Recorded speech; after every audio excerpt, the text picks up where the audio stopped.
Hey chocolate friends, it's Carla with Opening Chocolate here today with a bar bits video for you about this bar here from Mission Chocolate, her 70% dark chocolate bar with guava.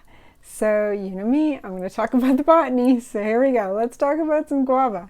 So guava is a very popular fruit worldwide. Lots and lots of people eat guava.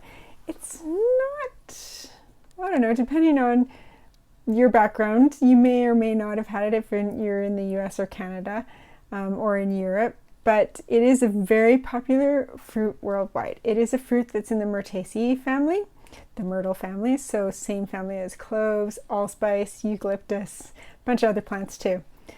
The most common eaten species is Psidium guajava, but there are others that are eaten, like the pineapple guava is a different species, strawberry guava is a different species, but the guajava is the most common. The Psidium actually has almost 100 different species in it. So why is it so popular? Well, it's an evergreen shrub. It produces fruit within 2 years. It has a 40-year lifespan. It's got these pretty little white, five-petaled white flowers on it. The fruit itself, I have some guava fruit here with me. It's actually a berry. I don't know if you can see this. So, or maybe I'll talk about that later. So it's actually a berry. It's rare among tropical fruits in that you can actually grow it in a pot indoors and get fruit. That's really hard to do with a lot of tropical plants. What other fun things can I tell you about guava? The wood is prized for smoking meat. Guava wood is used for smoking meat. Other ways people eat the fruit, it's very popular in South and Central America as like a paste. Juice, candy is the most popular way in Mexico, I think. Just eating the straight fruit, all kinds of snacks. In Philippines, I think there's actually a soup that they make with guava. It is a plant that is native to Central South America, so from like Mexico to Uruguay. There's lots of archaeological evidence for human use of guava, one dating back to around 500 BCE. Macro evidence there. There's some pollination evidence, like evidence of pollen being present, but pollen's really hard. You can usually get it down to the genus, but it's really hard to narrow down to the species. So there's pollen evidence going back 11,000 years, 10,000 years, but that one's iffy. Let's see what else. There's actually fossil evidence of guava dating back to the mid-Miocene in South America, so that would be like roughly 15 million years ago. So humans have been using it and domesticating it for a long time. Humans were very integral in the spread as well as animals and domesticated animals. Botanically, I think I already said this, it's a berry. So when you so here I have some, I got these from my local Asian grocery. This is white guava. You can also get, so white guava usually comes from Mexico, which I think is where this is from. Yep, product of Mexico. A lot of times in South America, it's pink. So depending on where you're getting it from, it may or may not have a different color. It's just different variety.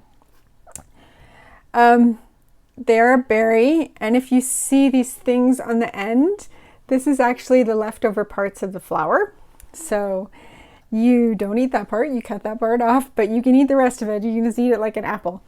I cut this one open. It's not quite ripe, it still smells a little green, but you can see that there are hundreds of little seeds inside, which is part of the reason why it's such a species that has spread so well. Usually when it's introduced, it moves into the invasive category. In Hawaii, there's an invasive strawberry guava that actually is really awesome when you're going on hikes up the mountains. You can just pick the strawberry guava off the tree and eat them, but not so great for the natural environment. when Europeans first came to Central and South America, they didn't really like guava. I have a quote here that I'll read to you from a Dominican friar. It said, he wrote, "It stinks like a bug and it was an abomination to eat." So, I mean, they said that bad things about chocolate too, but you know, they get on board eventually after they come and make a mess of everything. So, let's see, what else do I want to tell you about guava? So on Mission Chocolate's bar, let me open this for you so I can show you. She has used, it's a 70% chocolate, and you can see it's an award-winning bar. 70% chocolate from Brazil. All Brazilian chocolate makers have to use Brazilian chocolate, but she has used candied guava on the back of the bar. So if you can see that.